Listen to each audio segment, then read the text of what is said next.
The Denver courtroom felt like a pressure cooker about to explode into 1,000 pieces of shattered dreams and broken promises. The November morning light filtered through the tall windows, casting long, ominous shadows across the mahogany furniture and polished floors. Judge Henderson sat elevated on her bench like a modern-day oracle, her silver hair pulled back in a severe bun, her sharp gray eyes scanning the chaos unfolding below with the weight of absolute authority. Those eyes had seen countless family tragedies, endless custody battles, and the destruction that hate and bitterness could inflict on innocent lives. But what she was about to witness would shake her to her core. On the left side of the courtroom sat Sarah's mother, Mitchell, a woman who once radiated warmth and motherly grace. Now, her face was hardened into an expression of pure anguish and determination. Her jaw was clenched so tightly that her entire face had turned a sickly pale color, as if all her blood had drained away, leaving only fury and desperation behind. Her manicured fingers gripped the wooden armrest so fiercely that her knuckles had turned white. She wore a pressed navy suit, carefully chosen to appear professional, responsible, trustworthy, the perfect mother fighting against unfair accusations, but her eyes betrayed her inner turmoil. They burned with a combination of anger, fear, and something darker, the terrified realization that she might lose her daughter forever. On the right side of the courtroom sat Sarah's father, David Mitchell, a man who had aged 10 years in the past 6 months. Dark circles hung beneath his eyes like bruises. His shoulders, once broad and confident, were now hunched with the weight of an impossible burden. He wore a gray suit that hung slightly loose on his frame, suggesting he'd lost significant weight during this nightmare. His hands trembled constantly, and he kept clenching and unclenching his fists, as if trying to physically hold onto something that was slipping through his fingers. Every few seconds, he would glance at his daughter, his eyes filling with such profound love and concern that it was almost unbearable to witness. He'd been coaching his lawyers relentlessly, providing documentation, testimony, and evidence that he was the stable, loving parent. But none of that mattered now. What mattered was what his 3-year-old daughter would say in this courtroom. And there, between them, in a tiny witness box that made her look like a miniature doll lost in an adult's world, sat 3-year-old Sarah Mitchell, a fragile, innocent child caught in the crossfire of 2 people who claimed to love her but were actively destroying her soul. She wore a pink dress with white flowers embroidered across the chest, a dress her father had bought her last week, trying desperately to show his love through material gestures. Her pigtails bounced slightly as she shifted nervously in her seat.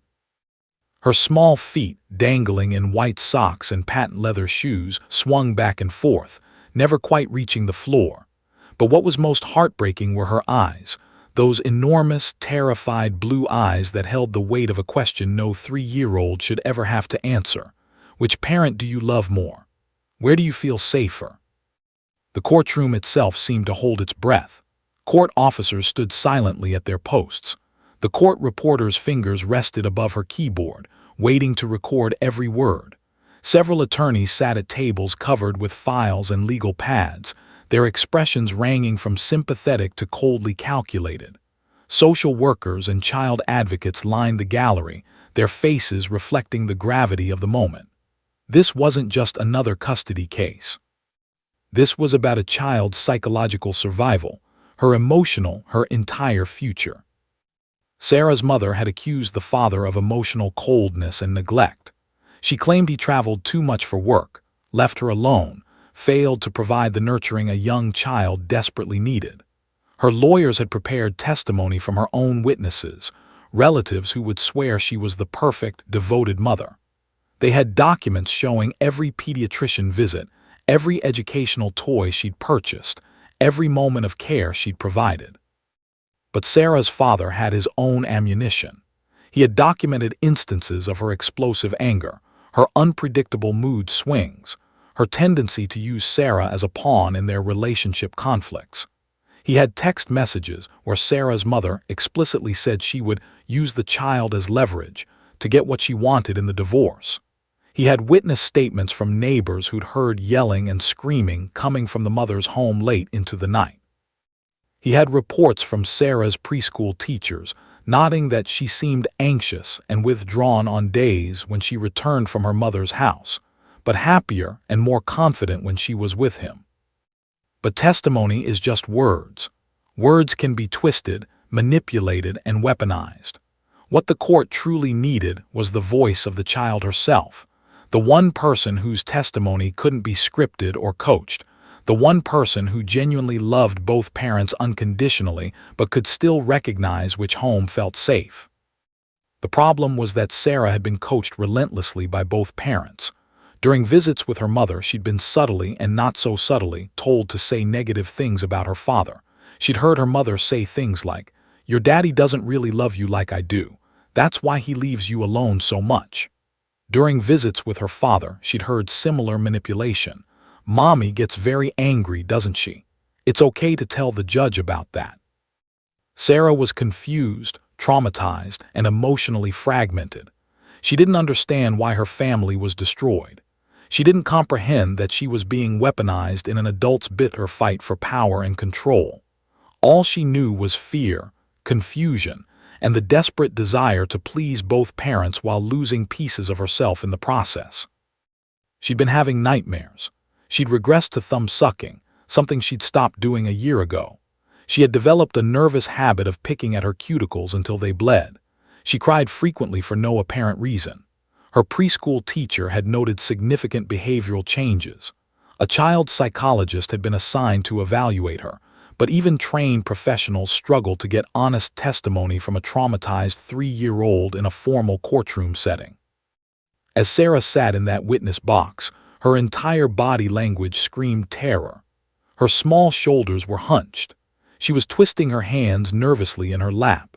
Her eyes darted between her mother and father, looking for some sign of which answer would make them happy, which response would prevent the emotional devastation she somehow sensed was coming no matter what she said. The judge had reviewed all the evidence. The lawyers had presented their arguments.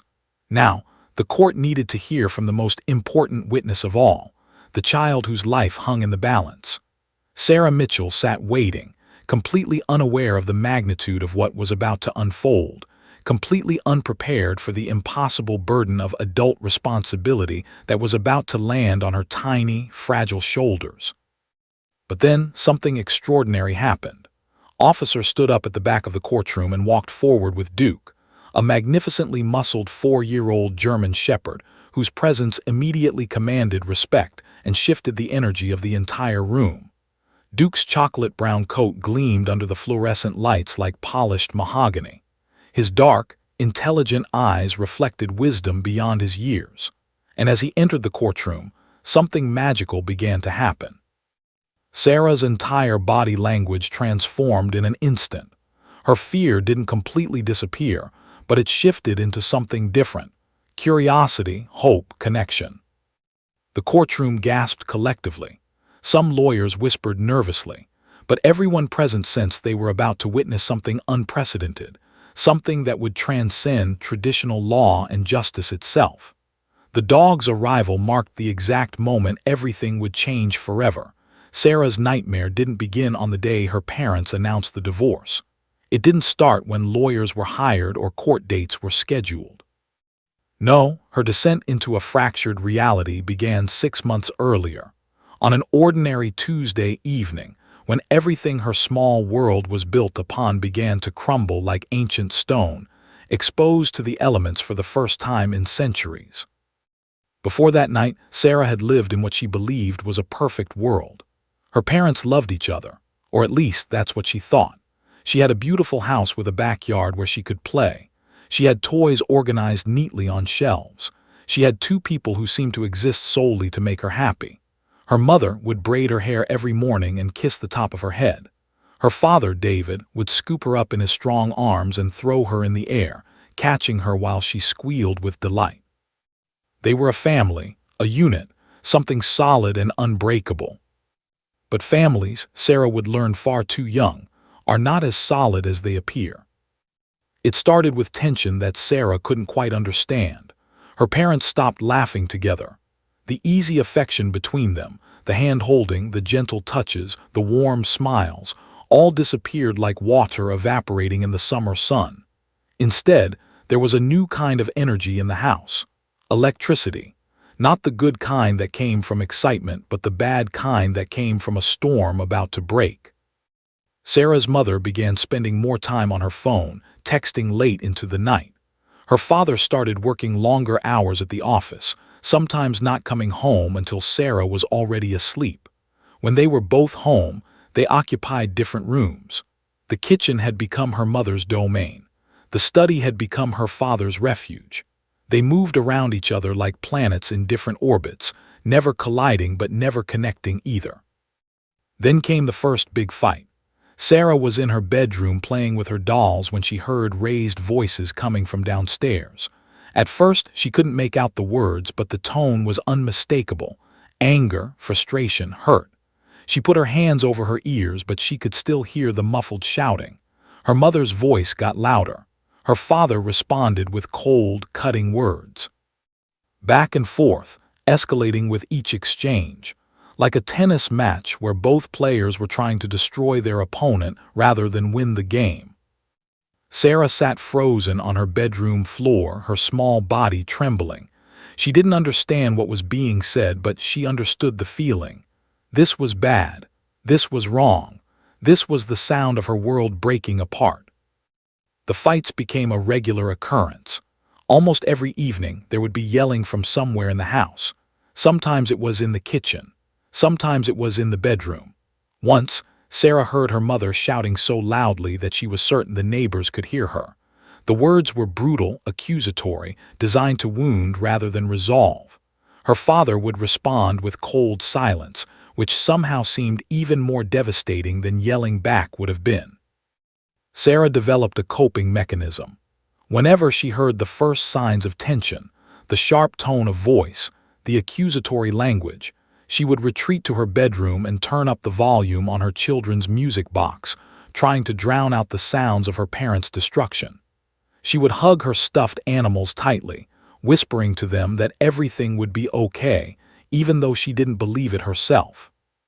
The worst part was not knowing what she'd done wrong, because surely this was her fault somehow, right? Children are inherently egocentric. They believe that the adult world revolves around them. So when her parents' relationship began to deteriorate, Sarah's young mind concluded that she must be responsible. Maybe she hadn't been a good enough daughter. Maybe she'd cried too much as a baby. Maybe she'd caused her mother stress, which had pushed her father away. Maybe if she was quieter, better behaved, less needy, her parents would fall back in love, and everything would return to normal. She tried desperately to be perfect. She stopped asking for things she wanted. She became eerily quiet and compliant. She would sit perfectly still, barely breathing, hoping that her very existence wouldn't cause any more friction between her parents. But nothing she did made any difference. The fights continued. The distance between her parents grew wider and deeper. Then came the day when everything became official. Her parents sat her down in the living room, a moment that would be burned into her memory forever. She was 3 years old, barely able to comprehend complex emotions or abstract concepts, yet her parents were about to deliver life-altering information. "Sarah, honey, we need to talk to you about something very important," her mother began, her voice strained and unnatural. Sarah looked between her parents, sensing that something catastrophic was about to be announced. Her small heart began beating faster. "Your daddy and I, we love you very much," her father added, his voice thick with emotion. "But we've decided that we're not going to live together anymore. Daddy is going to move to a new house." Sarah didn't understand. How could her parents not live together? How could her father leave? Was he leaving her too? The questions tumbled through her mind in chaotic confusion. She wanted to ask them, but the words wouldn't form. Instead, she felt a numbness spread through her body, as if she was watching the scene unfold from outside herself. Over the following weeks, everything Sarah knew was dismantled. Her father packed boxes and moved to an apartment across town. Her mother's demeanor became increasingly unstable. Some days she was excessively affectionate with Sarah, showering her with attention and gifts as if trying to compensate for the absence of her father. Other days, Sarah's mother was withdrawn and distant, locked in her own emotional struggles and seemingly unable to engage with her daughter. And then came the coaching. It started subtly. "Sarah, when you visit your father, does he let you watch TV all day?" Or, "Your daddy doesn't really understand what little girls need, does he?" Or, "It's okay to tell me if daddy makes you sad." These seemingly innocent questions were actually sophisticated manipulation tactics. Her mother was planting seeds of doubt, trying to create a narrative where Sarah would see her father as inadequate or uncaring. But Sarah, despite her young age, sensed the manipulation. She felt torn between loyalty to both her parents and the impossible pressure to choose sides. Similarly, during visits with her father, there were subtle and sometimes not so subtle attempts to paint her mother negatively. "Your mommy has anger management issues, doesn't she?" Or, "You seem much happier here with me. Don't you think so?" Each parent was trying to secure Sarah's allegiance, using her as a pawn in their bitter divorce battle. Sarah's behavior began to deteriorate rapidly. She had nightmares nearly every night, terrible dreams where her parents were lost and she couldn't find them, or where she was forced to choose between them and discovered that her choice caused the other parent to disappear forever. She would wake up screaming, soaked in sweat, calling out for both her parents, even though they were no longer together. She regressed developmentally. She started thumb-sucking again, something she'd months earlier. She became clingy and anxious, afraid to be separated from either parent, terrified that if she wasn't vigilant, something else would fall apart. She developed stomach problems. Her doctor said they were stress-related. She picked at her cuticles until they bled. At preschool, her teachers noted significant behavioral changes. She became withdrawn during social activities. She cried easily over minor disappointments. She had difficulty focusing on learning activities. She seemed like a child carrying a weight far too heavy for her small shoulders to bear. Social services became involved after her preschool teacher filed a mandatory report, concerned about the dramatic changes in Sarah's behavior and emotional state. Investigators visited both homes. They conducted interviews. They documented concerns about emotional abuse, manipulation, and the psychological impact of the custody conflict on the child. And now, here she was, 3 years old and sitting in a courtroom, about to testify about matters that would make most adults break down completely. She didn't understand the legal system. She didn't understand custody or visitation schedules or the nuances of parental responsibility.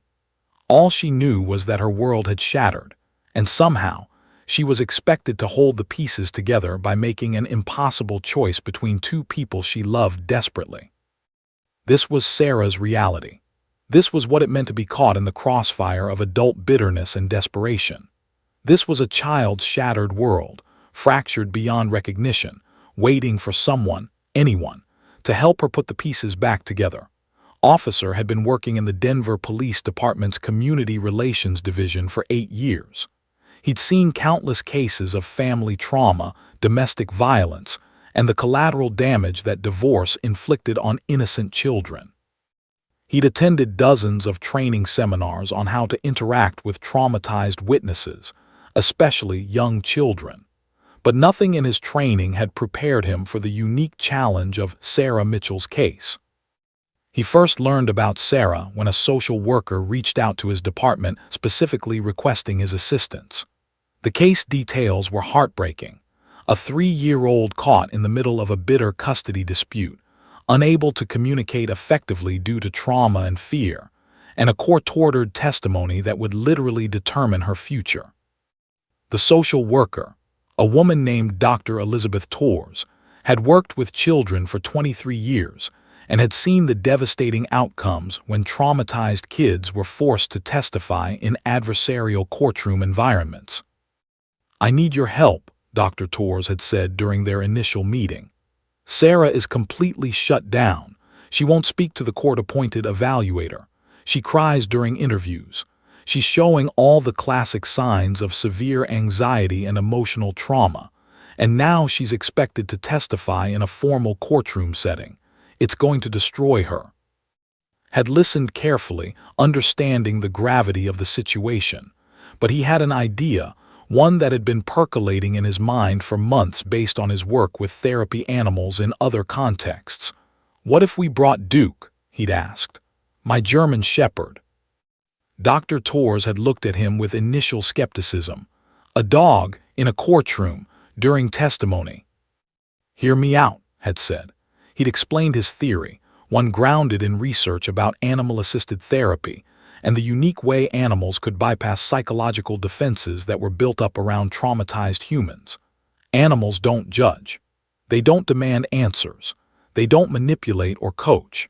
They simply exist as beings of unconditional acceptance, and that presence alone could be transformative for a child who'd been emotionally battered by the adults responsible for her care. Duke was no ordinary dog. He was a 4-year-old German Shepherd who'd been extensively trained in multiple capacities. He'd started his career as a police canine, trained to detect drugs and explosives. But after 2 years of that work, had noticed something extraordinary about Duke's temperament. The dog had an almost supernatural ability to sense human emotional distress and respond with gentle, protective energy. During a particularly difficult domestic violence call, Duke had approached a traumatized child huddled in the corner of a room and simply sat beside her, his large body creating a buffer between the child and the chaos surrounding her. The child had eventually opened up and provided crucial testimony that led to the abuser's arrest. That experience had changed his career trajectory. He'd begun working with animal behaviorists and therapists to formally train Duke as an emotional support animal while maintaining his police credentials. Duke had completed extensive certification programs. He'd worked with PTSD survivors, abuse victims, and children in crisis situations. He'd learned to remain perfectly calm in chaotic environments, to sense when someone needed his presence, and to respond with intuitive compassion that transcended species barriers. But a formal courtroom, that would be different. That would require Duke to remain composed in an environment filled with tension, authority figures, and highly charged emotional energy. It would require him to connect with a traumatized 3-year-old in a way that no professional intervention had been able to accomplish. It would require him to do what no human could do, provide unconditional acceptance without agenda, judgment, or expectation. Had spent weeks preparing. He'd consulted with the judge's office, explaining the therapeutic benefits of having an emotional support animal present during testimony. He'd provided research papers on animal-assisted therapy. He'd documented Duke's training credentials and success history. He'd worked with the court system to ensure that this unconventional approach would be legally permissible and psychologically sound. Judge Henderson had been skeptical at first. She was a traditional jurist who believed in following established legal protocols and courtroom procedures. But she was also a mother and grandmother, and something in passionate advocacy for this approach resonated with her. She'd agreed to allow Duke's presence in the courtroom, with the caveat that if the dog's presence became disruptive or problematic in any way, he would be immediately removed. In the days leading up to the courtroom appearance, had brought Duke to visit Sarah in a neutral, non-threatening environment. They'd met at Dr. Torres' office, which was decorated to be child-friendly with soft colors, comfortable furniture, and age-appropriate toys. Sarah had been hesitant at first, withdrawn into herself as she typically was. But when Duke entered the room, something shifted in her energy. The dog didn't jump on her or try to get her attention aggressively. Instead, Duke simply walked into the room, looked at Sarah with those intelligent, compassionate brown eyes, and lay down on the floor about 6 feet away from her. He didn't approach.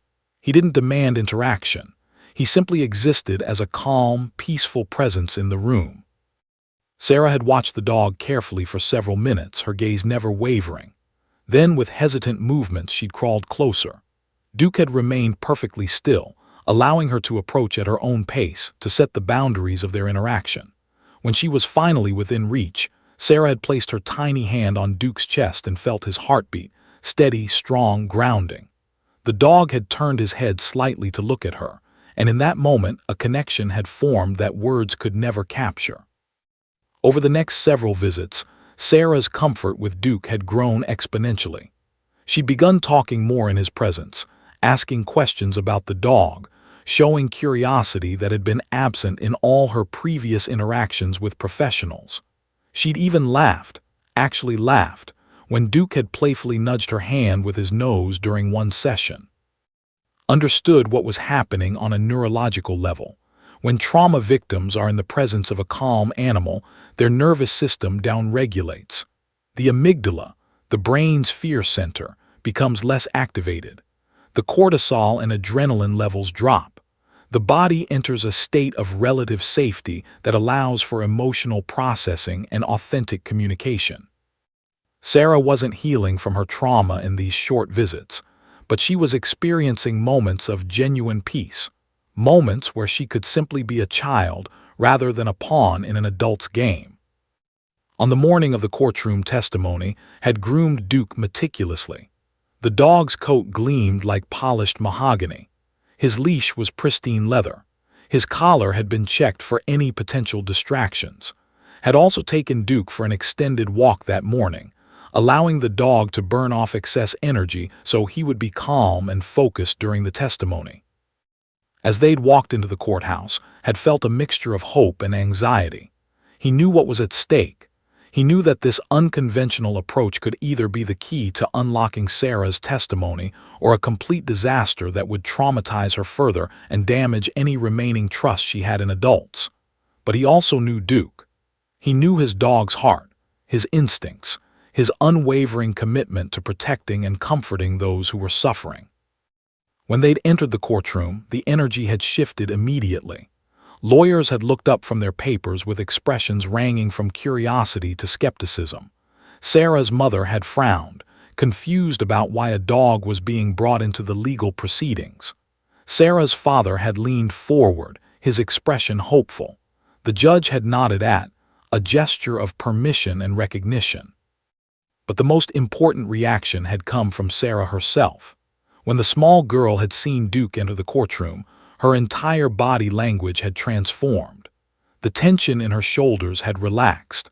The fear in her eyes had been replaced by recognition and hope. It was as if an anchor had suddenly appeared in the middle of a raging storm, not to stop the storm, but to keep her from drowning in it. Had guided Duke to a position near the witness stand, and the dog had settled into a calm, alert state. He had understood, through years of training and through some deeper animal intuition, that this moment was crucial. This wasn't about him. This was about Sarah. This was about giving a traumatized child the emotional foundation she needed to speak her truth in an impossible situation.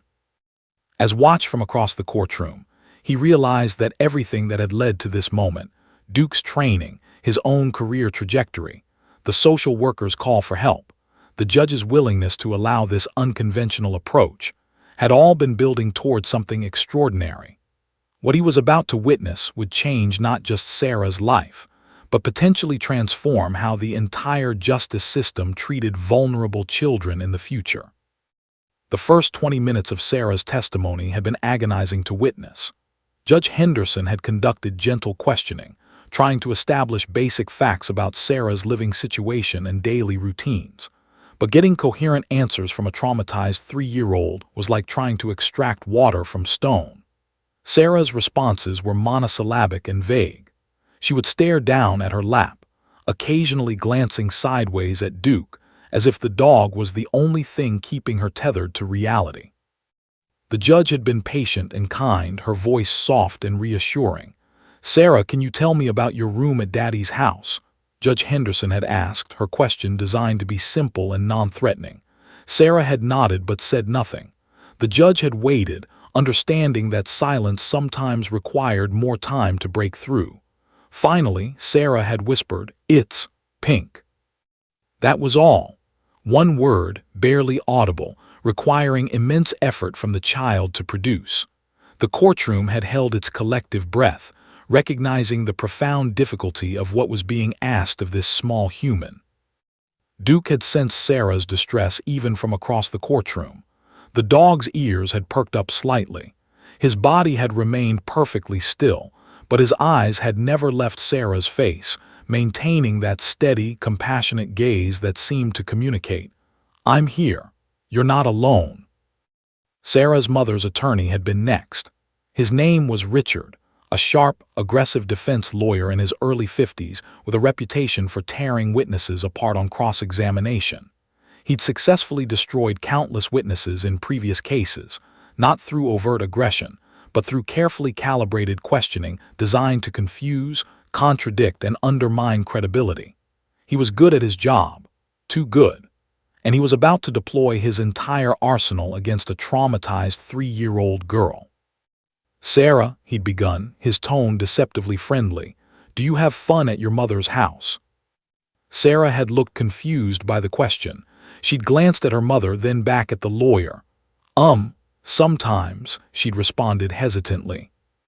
"Sometimes," had repeated, his inflection suggesting that sometimes wasn't good enough. "Can you tell me what you do for fun there?" Sarah had been silent for a long moment. The silence had stretched uncomfortably, filling the courtroom with mounting tension. Finally, she'd said, "Mommy reads to me." "Your mother reads to you," had confirmed, then continued without pause.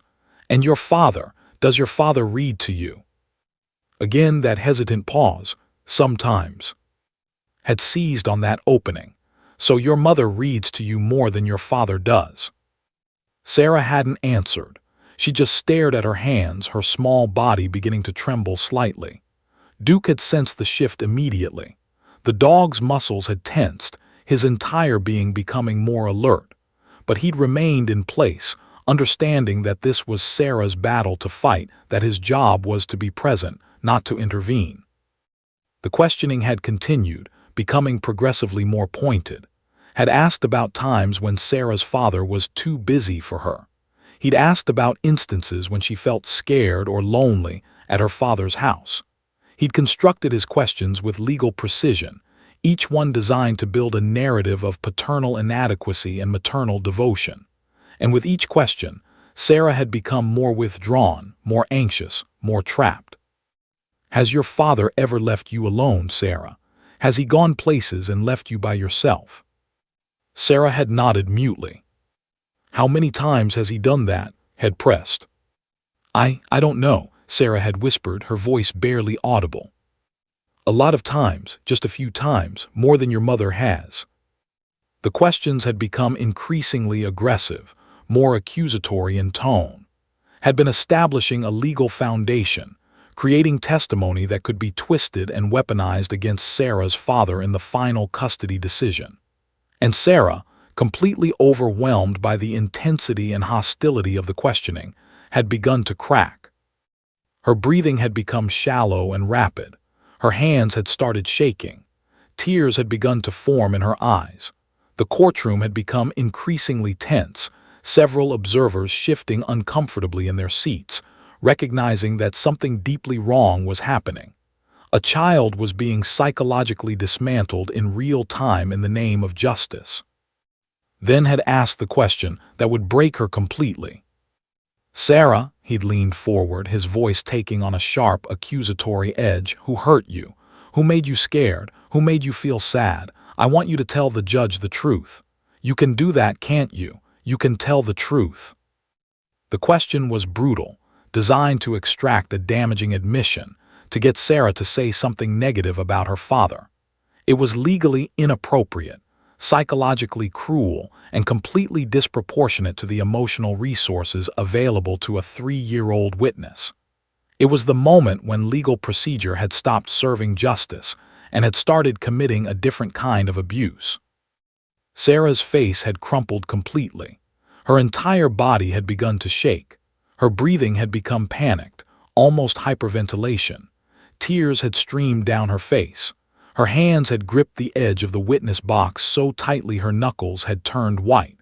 A strangled sob had escaped her throat, a sound of pure anguish that had reverberated through the courtroom like a funeral bell. I don't know, she'd gasped between sobs. Mommy, Daddy, I don't want to choose. The courtroom had erupted into motion. Sarah's father had half stood from his seat, his face contorted with rage and anguish. Her mother had looked shocked, perhaps realizing for the first time the true cost of her legal warfare. The judge had begun to speak, her voice sharp with authority. But in that exact moment, that precise millisecond when Sarah had reached the absolute breaking point, when her psychological defenses had shattered completely, when she had become a small, fragile creature drowning in adult chaos, Duke had moved. The dog had stood up with powerful, fluid grace. Without any command from officer, acting purely on instinct and training, Duke had walked directly toward the witness stand. The movement had been deliberate but not aggressive, authoritative but not threatening. The dog had moved with the purposeful intention of a trained professional who understood the severity of the moment. Duke had placed his enormous head directly against the edge of the witness box, positioning himself so that he was at eye level with Sarah. His dark eyes had locked onto hers with an intensity that transcended species. In that moment, the dog had communicated something that no human could articulate. I see your pain. You are not alone. You are safe now. Sarah's hand had shot out like lightning, her small fingers burying themselves in Duke's thick fur with desperate strength. Her grip had been so tight that if the dog had been a lesser animal, he might have flinched or pulled away. But Duke had remained perfectly still, absorbing her terror, her confusion, her overwhelming emotional devastation into his own being. The courtroom had frozen. The attorney had stepped backward, his mouth slightly open in shock. The judge had leaned forward, her gavel hanging suspended mid-motion. Sarah's parents had both gone completely still, understanding intuitively that they were witnessing something extraordinary. And then something miraculous had occurred. Sarah's breathing had begun to normalize. Her crying had softened. Her grip on Duke's fur had remained tight, but the desperation had transformed into something different, not comfort exactly, but anchoring. Connection. A reminder that she was not facing this alone, that there was at least one being in the courtroom who loved her unconditionally and wasn't trying to manipulate her for personal gain. The dog had not broken eye contact with her. He had simply existed as a pillar of steadiness and compassion in the middle of her emotional hurricane. Officer had remained completely still, recognizing that any intervention from him would disrupt the sacred moment unfolding between the child and the animal. The entire courtroom had seemed to collectively hold its breath, understanding that they were witnessing the precise moment when Sarah's testimony would transform from traumatic interrogation into authentic truth-telling. Judge Henderson had lowered her gavel and sat back in her chair, a profound expression of realization crossing her face. She had understood, in that instant, that conventional legal procedure was incapable of serving justice in this case. Something else was needed, something beyond words and legal arguments, something that Duke was providing, a foundation of unconditional love upon which a traumatized child could finally stand and speak her truth. The transformation that occurred when Sarah's small hand buried itself in Duke's fur was nothing short of miraculous. It was as if someone had flipped a switch inside the terrified child, shifting her from a state of complete psychological breakdown into something resembling stability. Not happiness, not peace exactly, but something more fundamental. The recognition that she was not alone, that there was at least one being in the courtroom who wanted nothing from her except her own. A renowned child psychologist, Dr. Sarah, no relation to Officer, would later explain the neurological mechanisms at work during this moment. When humans, especially traumatized children, make physical contact with a calm animal, the brain's threat detection system begins to downregulate. The amygdala, that ancient part of the brain responsible for fear and survival responses, receives a signal that the environment is safe. Cortisol levels, elevated by stress and fear, begin to drop. The parasympathetic nervous system, the body's calming system, activates. In essence, Duke's presence was rewiring Sarah's brain chemistry, creating a biochemical foundation upon which authentic truth-telling could finally occur. But it was more than just neuroscience. It was also about the dog's unwavering emotional presence. Duke wasn't asking Sarah for anything. He wasn't coaching her or trying to extract particular testimony. He wasn't analyzing her answers to determine if they supported his narrative. He was simply there, offering unconditional acceptance and protective presence. For a child who had been manipulated, coached, and weaponized by both parents, this unconditional presence was revolutionary. Sarah's breathing gradually normalized. Her sobbing softened into quiet whimpers. Her grip on Duke's fur remained tight, but the desperate, panicked quality transformed into something more grounded. She continued to look down at the dog, using him as a focal point, as an anchor that kept her tethered to the present moment rather than lost in her terror. The courtroom remained completely silent. No one moved. No one spoke. It was as if everyone present recognized they were witnessing something sacred, something that transcended the normal proceedings of legal justice. Even Richard, the aggressive defense attorney, had stepped back from the witness stand. His mouth remained slightly open, his expression a mixture of shock and the dawning realization that his aggressive tactics had not only failed, they had become unnecessary and irrelevant. Judge Henderson had set down her gavel carefully. Her sharp gray eyes, which had seemed so authoritative and commanding moments before, now reflected something softer: compassion, understanding, and perhaps a profound recognition that she had been witnessing a fundamental failing of the legal system. The judge was a seasoned professional with 30 years on the bench, but in that moment, watching a 3-year-old find solace in a dog's unconditional presence, she understood that conventional procedure had become an instrument of harm rather than justice. Officer remained perfectly still at the back of the courtroom. He had not given any command to Duke.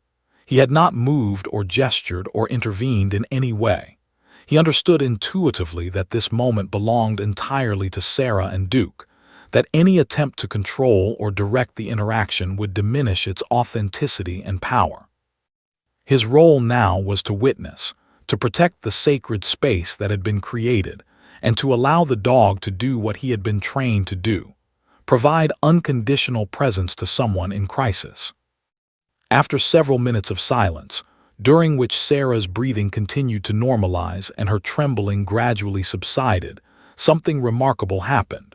Sarah began to speak, not in response to questioning, not in answer to aggressive cross-examination, but spontaneously, organically, as if the emotional dam that had been holding back her truth had finally broken. "Mommy yells a lot," she whispered softly, her voice barely audible but clear. She was not looking at the lawyer or the judge or her parents. She was looking down at Duke, speaking to the dog as if confessing to a trusted confidant. "Mommy yells really loud sometimes. Really, really loud." The courtroom absorbed her words. Sarah's mother's face went pale. Her father leaned forward slightly, his entire being focused on his daughter's words. Sarah continued, her words coming slightly faster now, gaining confidence with each sentence. "She yells at Daddy, and she yells at me sometimes too, when I spill juice or when I'm loud." She paused, stroking Duke's head softly. "It makes me scared." The honesty in her voice was absolute. This wasn't a coached response. This wasn't a manipulated answer designed to please one parent or the other. This was a 3-year-old simply describing her lived experience, speaking her truth in the most uncomplicated, authentic way possible. Judge Henderson began taking notes, her pen moving steadily across the paper. But unlike before, when she'd been documenting potential legal arguments, she was now simply recording the authentic testimony of a child finally finding her voice. Sarah went on, still keeping her hand on Duke's head, still using the dog as her emotional anchor. "One time Mommy left me alone. I was sleeping. When I woke up, she was gone. I cried and cried, but nobody came. I was so scared." "Did your mother come back?" the judge asked gently, her tone completely different from before, softer, more maternal, designed to support rather than interrogate. Sarah nodded. Yes, a long time later, she said she went to get groceries, but I was scared the whole time. The courtroom was absolutely riveted. Several observers had tears in their eyes. Sarah's father was openly weeping, his entire body shaking with emotion as he listened to his daughter describe the fear and abandonment she'd experienced. Sarah continued describing her experiences with remarkable clarity. She talked about her mother's unpredictable mood swings, how sometimes she was extremely affectionate and attentive, and other times she seemed distant and unavailable. She described bedtimes at her mother's house as anxiety-filled, because she never knew what version of her mother she would encounter. She talked about the constant tension, the walking on eggshells, the sense that she was responsible for managing her mother's emotions. Then, unprompted, she shifted her focus to her father. "Daddy's house is quiet," she said, and her entire energy changed. Her voice became lighter, less burdened. "Daddy reads to me every night. He sings songs, he makes me laugh." She paused, her small face becoming more animated. "One time I spilled juice on the floor and Daddy said it was okay. He said accidents happen. He cleaned it up and gave me a hug." The contrast between her descriptions of the two homes was stark and undeniable. With her mother, she emphasized fear, unpredictability, and anxiety. With her father, she emphasized safety, consistency, and unconditional love. "Does Daddy ever yell?" the judge asked.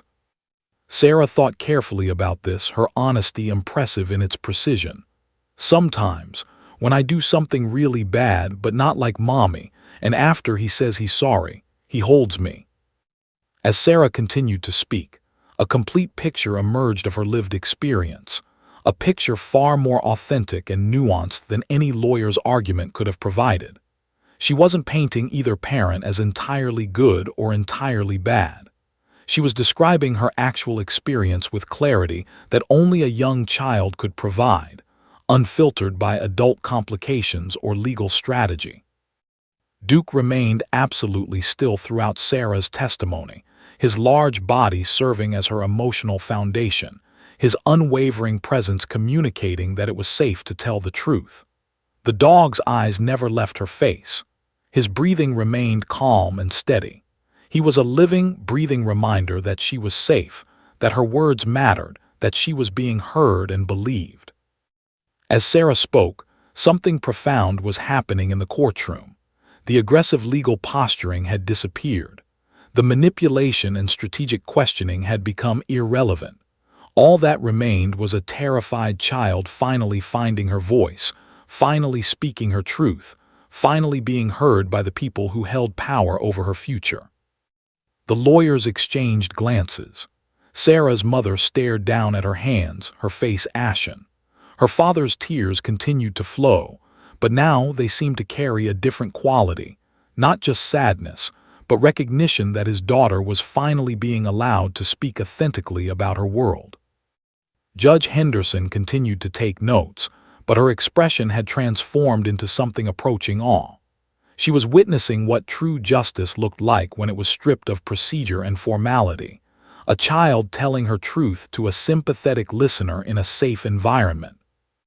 And at the center of it all was Duke, the extraordinary dog who had made this transformation possible.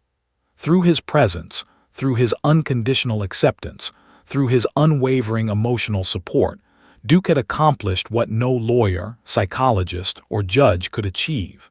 He had created a safe space where a traumatized child could finally be heard. After nearly 40 minutes of testimony, after Sarah had poured out the authentic truth of her lived experience, after the entire courtroom had been transformed by the power of a traumatized child finally finding her voice, Judge Henderson prepared to ask the question that would determine Sarah's entire future. This was the moment everything had been building toward. This was the question that would either validate Sarah's testimony or undermine it entirely. The judge set down her pen carefully. She removed her reading glasses and looked directly at Sarah, her expression reflecting profound respect and recognition for the courage the small child had displayed. The courtroom was absolutely silent.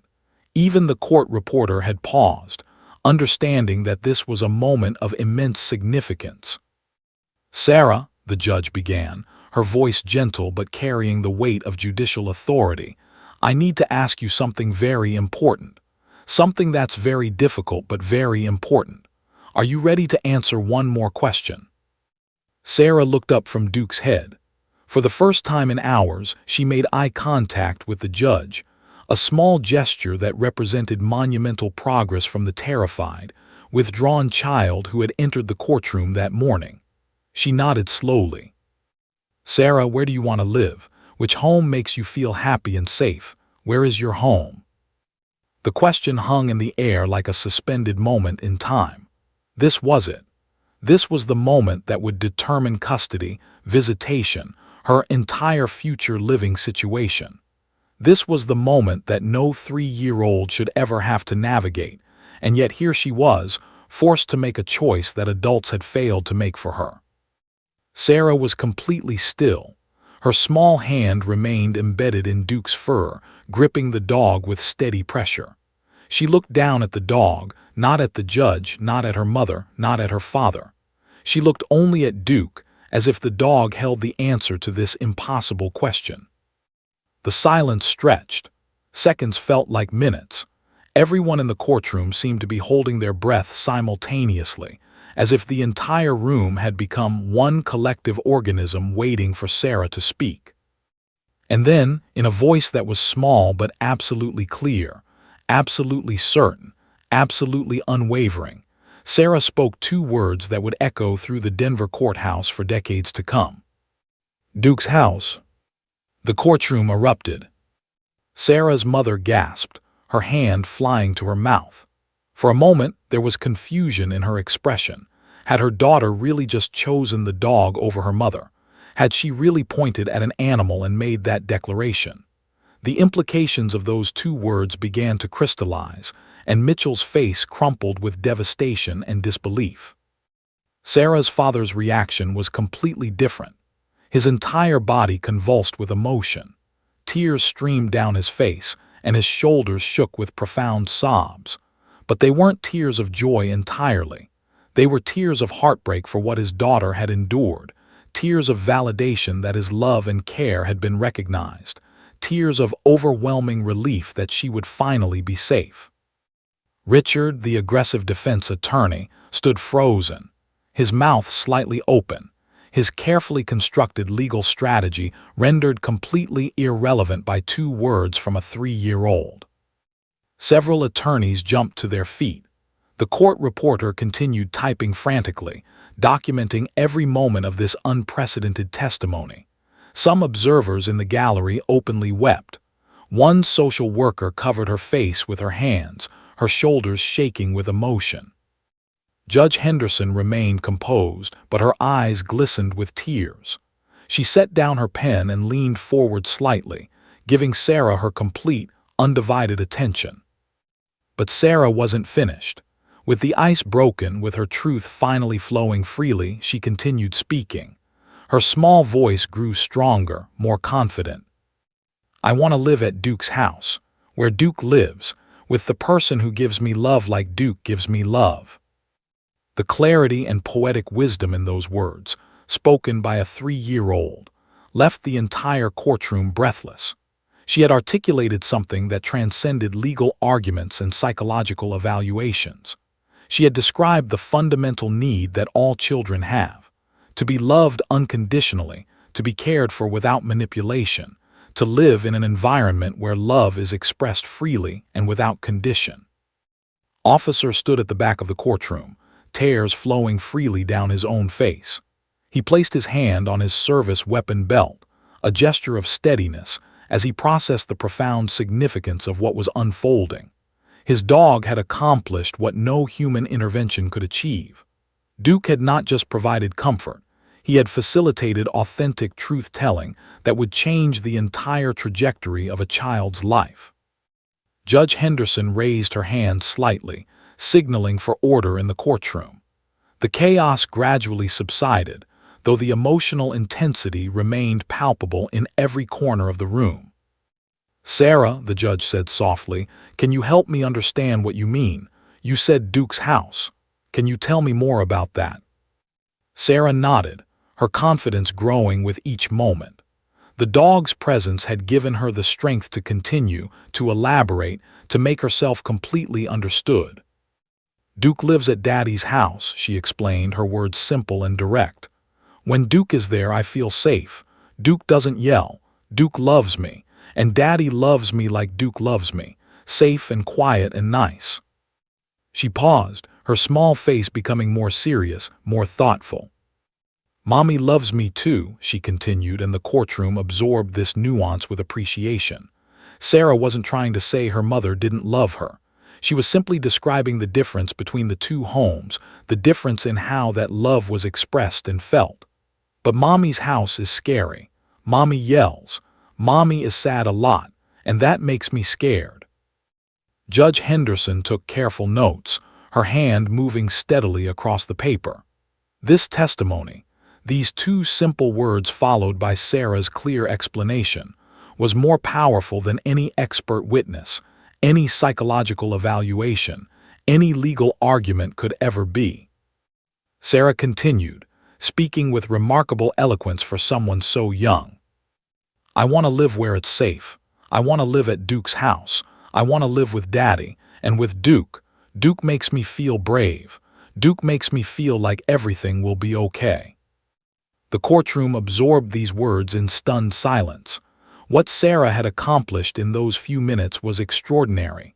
She had provided clear testimony about her lived experiences, demonstrated understanding of the differences between the two homes, expressed her preferences with absolute certainty, shown emotional intelligence about her own needs, articulated the role that Duke's presence had played in her ability to speak truthfully.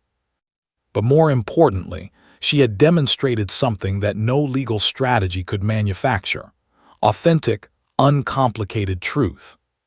Sarah's mother's lawyer began to stand, perhaps considering objecting to the testimony, perhaps considering demanding follow-up questions. But after looking at his client, after seeing the devastation on Mitchell's face as she realized the magnitude of what her daughter had endured, he slowly sat back down. There was nothing to object to. There were no follow-up questions that could undo what had been said or change what Sarah had clearly stated. For a moment, the courtroom seemed frozen in time. Everyone present understood they were witnessing a pivotal moment in the history of child advocacy and justice. A 3-year-old girl, through her connection with an extraordinary dog, had managed to speak a truth that would reshape how the legal system approached vulnerable witnesses in the future. Judge Henderson looked at Sarah with profound respect and compassion. She looked at Duke with recognition of the dog's extraordinary role in this moment. She looked at Officer with appreciation for his courage in bringing this unconventional approach to the courtroom. And then she did something unprecedented. She called for a brief recess, not because the testimony was unclear, but because she needed time to process the magnitude of what she had just witnessed. She needed to ensure that the legal proceedings that followed would reflect the authentic voice of the child who had finally, courageously, spoken her truth. As officers began to usher everyone out of the courtroom during the recess, Sarah's small hand remained firmly gripped in Duke's fur. Officer approached slowly, allowing Sarah and the dog to separate gradually, gently. Sarah looked up at Officer with eyes that had transformed from terrified to hopeful. "Thank you for Duke," she whispered. Officer knelt down to her level, his own eyes still wet with tears. "Duke was just here because you needed him, Sarah, but the brave part, that was all you. You spoke the truth. You were so brave." And in that moment, everyone in the courtroom understood. Two simple words: Duke's house, had become the most powerful testimony ever delivered in a custody case. Those two words, spoken by a traumatized child clinging to an extraordinary dog, had changed everything. The recess that Judge Henderson called lasted exactly 1 hour. But in that 60 minutes, the entire trajectory of the custody case transformed completely. The hallways outside the Denver courtroom became a war room of legal maneuvering, emotional reckoning, and profound realizations about what justice should actually look like. Sarah's mother, Mitchell, sat in a private room with her attorney, Richard, the aggressive defense lawyer who had seemed so confident, so certain of victory just hours before, now looked defeated and exhausted. He sat across from with papers spread out before him, but his eyes were distant, his body language reflecting the weight of what they both understood was happening. Began carefully, choosing his words with precision. We need to have an honest conversation about where this case is headed. Stared at her hands, which were trembling slightly. She had stopped crying, but her face remained ashen, her eyes red and swollen from tears she could no longer control. For months, she had convinced herself that she was the victim in this situation, the wronged spouse, the devoted mother being portrayed unfairly by her ex-husband's legal team. She had not allowed herself to see her own behavior through her daughter's eyes. That testimony, continued, was catastrophic for our position.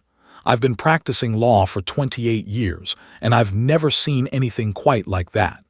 The judge is clearly moved by Sarah's account.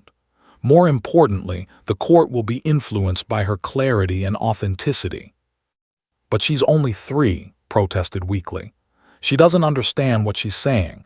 She's been manipulated by David's side. She's telling the truth, interrupted, his voice firm but not unkind. And the judge knows it. That child made eye contact, provided specific examples, showed emotional intelligence about her own needs. She wasn't coached. She was spontaneous. The judge will see that. His face crumpled again. She understood what he was saying, even though she desperately didn't want to hear it. Her daughter had spoken authentically about her fears, her anxieties, her need for safety, and those needs had been met by her father's home, not her own. What are my options? Asked, her voice barely above a whisper. Took a deep breath. We can continue fighting. We can file motions, request additional evaluations, demand more testimony. But I need to be honest with you. The emotional and psychological cost to Sarah will be immense. We would be prolonging a legal battle that she's already made clear is harming her. And statistically, our chances of overturning the judge's ruling are minimal after what we just witnessed. The silence that followed was deafening. Understood what her attorney was telling her. Continuing to fight would be an act of selfishness that would further damage her daughter's psychological. She would be choosing her own needs, her desire to win, to be proven right, to maintain control, over her daughter's documented need for safety and stability. In another room down the hall, Sarah's father, David Mitchell, sat with his attorneys in a very different atmosphere. Where his room was characterized by devastation and defeat, David's room was filled with cautious hope and overwhelming emotion. His legal team had already begun preparing the documentation they would present to the judge in support of a custody award. David himself sat quietly, processing the reality that his daughter had finally been heard, that her voice had mattered, that justice appeared to be taking its proper course.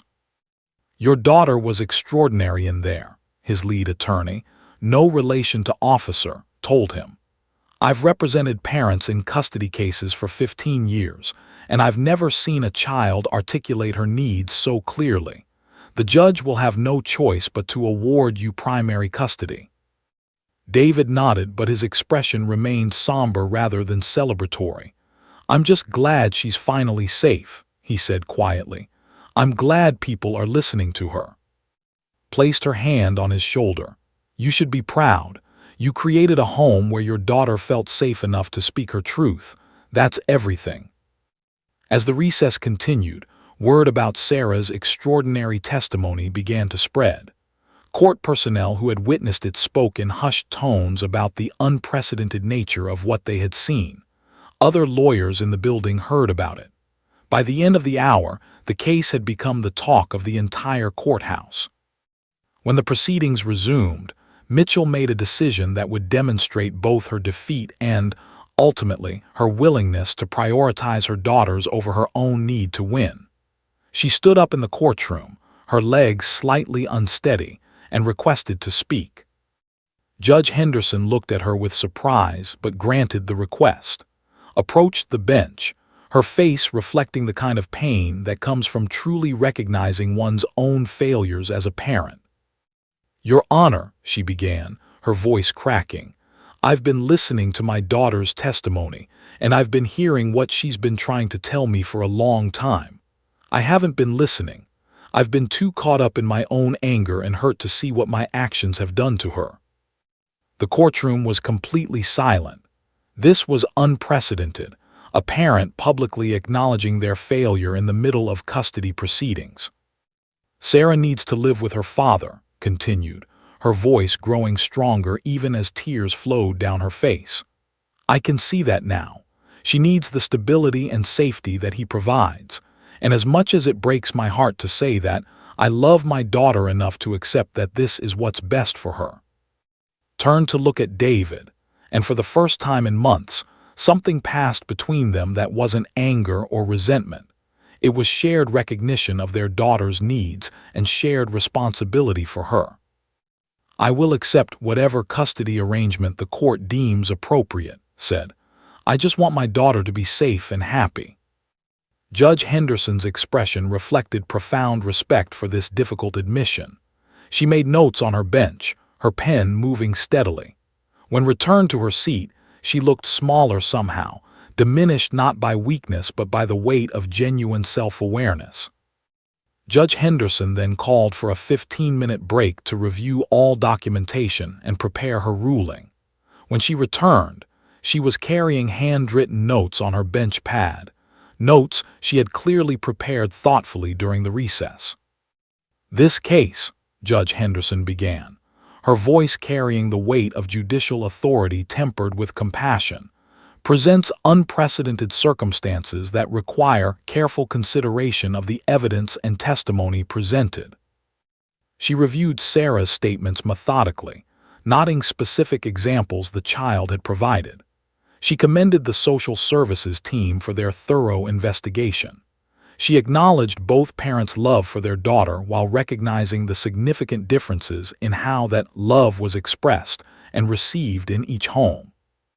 "Based on the testimony of the child, Sarah Mitchell," the judge declared, "and the extensive evidence presented by both parties, I am awarding primary custody to David Mitchell, effective immediately. Mitchell will be granted supervised visitation, with the understanding that therapeutic intervention may be recommended to address the behavioral and emotional patterns that have negatively impacted the child's sense of safety in her care." The ruling was clear, decisive, and grounded in the authentic voice of the child, who would be most affected by the decision. But then Judge Henderson did something extraordinary. She specifically addressed the unconventional nature of how this testimony had been obtained. "I want to acknowledge," she continued, "the remarkable role that Officer's police dog, Duke, played in facilitating this child's testimony. For years, we have relied on traditional legal procedures to extract testimony from vulnerable witnesses.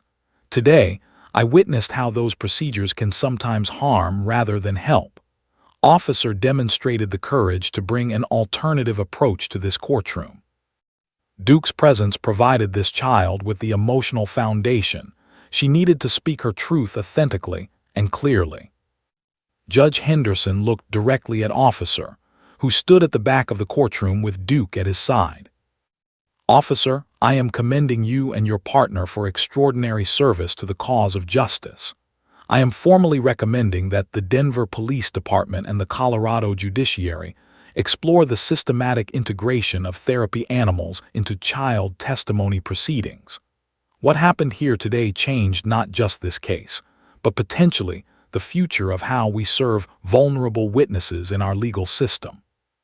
The courtroom erupted in respectful applause.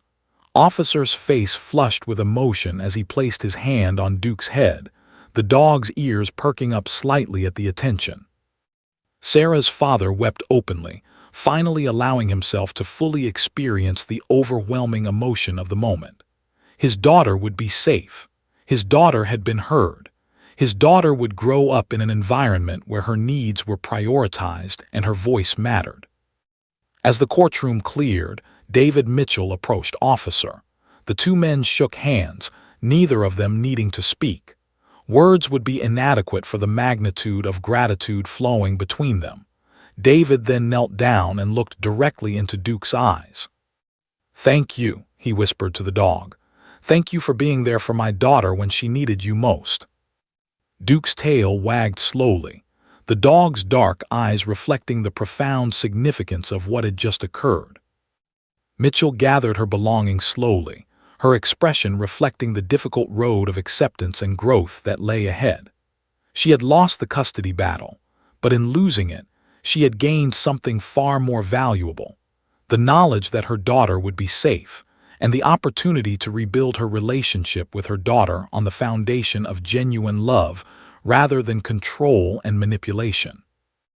Justice had prevailed, not through aggressive legal tactics or emotional manipulation, but through the simple, extraordinary power of a traumatized child finally being heard, supported by an extraordinary dog whose unconditional presence had made truth-telling possible. 3 months had passed since Sarah Mitchell sat in that Denver courtroom and spoke the 2 words that would change her life forever. The transition from her mother's home to her father's home had been surprisingly smooth, largely because everyone involved, from Sarah's parents to her therapist to her preschool teachers, understood that this change was not a punishment for her mother or a reward for her father. It was simply what Sarah needed to thrive, and that clarity of purpose made all the difference. The first week in her father's home, Sarah had been cautiously optimistic. She'd explored her new room, the one her father had prepared for her with such care, and seemed to relax into the familiar rhythms of his household. No yelling, no unpredictable mood swings, no walking on eggshells. Just the quiet, steady presence of a father who loved her unconditionally and expressed that love through consistency, patience, and unwavering support. But the real transformation began around the 3rd week. Sarah's preschool teacher, Mrs. Henderson, no relation to the judge, had been monitoring the child's progress carefully since the custody change. She reported dramatic shifts in Sarah's behavior and emotional state to her father. "Sarah is a different child," Mrs. Henderson had told David during a parent-teacher conference. "She's participating in group activities. She's laughing. She's making new friends. Her anxiety has decreased significantly. I've been teaching preschool for 17 years, and I've never seen such a dramatic shift in a child's emotional in such a short." By the 2nd month, the nightmares had almost completely stopped. Sarah no longer woke up screaming, desperately calling out for her parents. She no longer picked at her cuticles until they bled. The thumb-sucking regressed back into infancy had disappeared. Her appetite improved. She gained weight. Her eyes, which had seemed shadowed and haunted just weeks before, became bright and alive again. David had created a routine that Sarah found deeply comforting. Every evening after preschool, they would have Duke time, a sacred period when Officer would bring Duke to visit. Sarah would light up the moment she saw the dog, her entire face transforming with pure, uncomplicated joy. She would wrap her arms around Duke's neck and bury her face in his fur, and in those moments, the healing power of their connection was visibly apparent. During these visits, Sarah would tell Duke everything that had happened during her day. She would describe the games she'd played at preschool, the songs she'd learned, the snacks she'd eaten. Duke would listen with the same attentive presence he'd offered in the courtroom, his dark eyes focused entirely on the small girl pouring out the details of her life. "Duke, guess what?" Sarah would say excitedly. "Today we made paintings with our hands, and Mrs. Henderson said my painting was beautiful, and I wasn't even scared." Officer would watch these interactions with profound gratitude.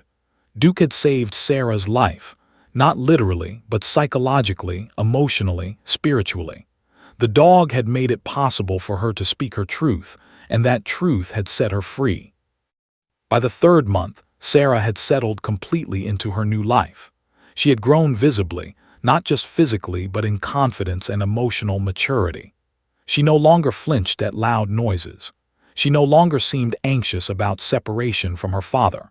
She had developed friendships at preschool, had begun learning to read simple words, and had started writing her name with careful precision. More importantly, she had healed in ways that extended far beyond the obvious behavioral changes. A child psychologist who worked with Sarah for ongoing therapeutic support noted that the girl's sense of trust in adults had been restored. She could now ask for what she needed. She could express her emotions without fear. She could love without anxiety that her love would somehow cause harm or rejection. David had also grown through the process. The custody victory, rather than fueling triumph or resentment toward his ex-wife, had deepened his commitment to his daughters and his understanding of the profound responsibility that fatherhood entailed. He attended parenting workshops. He continued therapy to process his own trauma from the custody battle. He became an advocate for other parents navigating similar situations. And Mitchell was on her own journey of transformation. She had accepted responsibility for her actions. She had begun intensive therapy to address the anger management issues that had impacted her daughter so severely.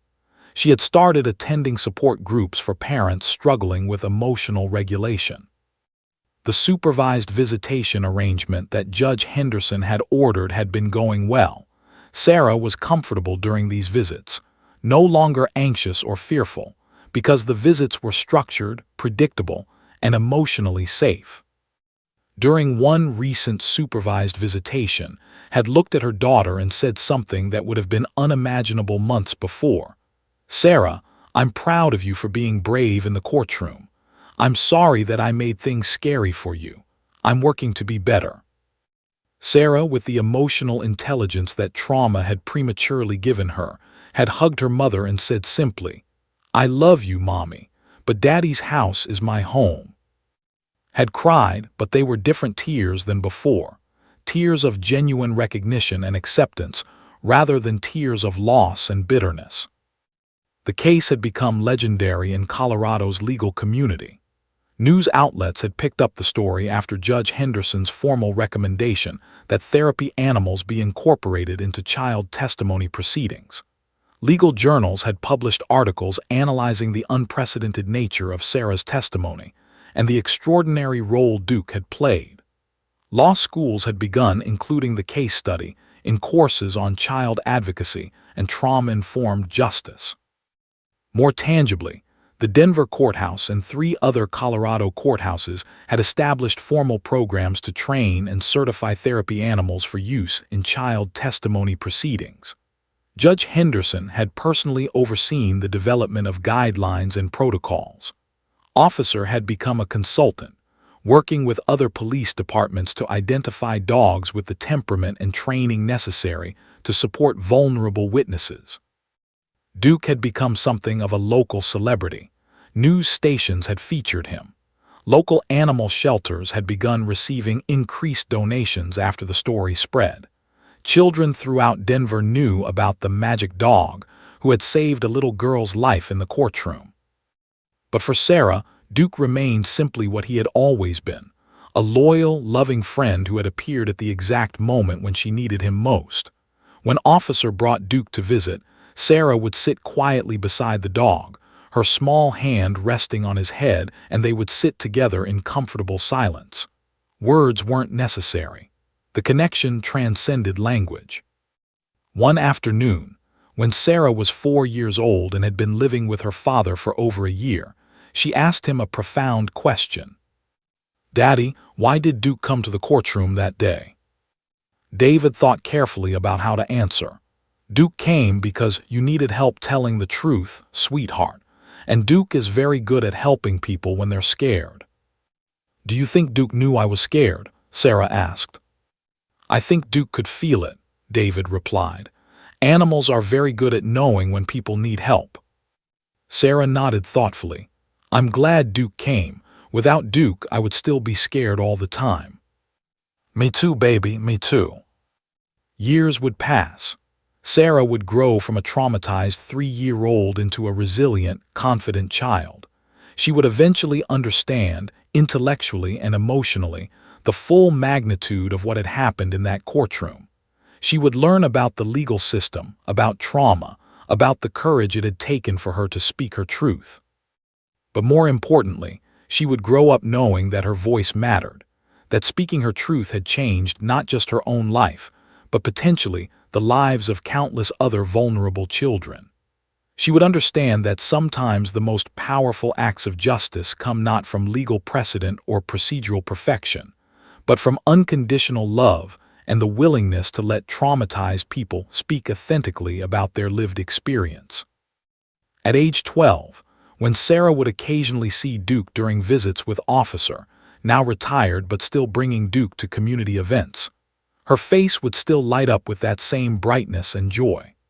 Officer would smile knowingly, understanding that the bond between this child and this dog was eternal.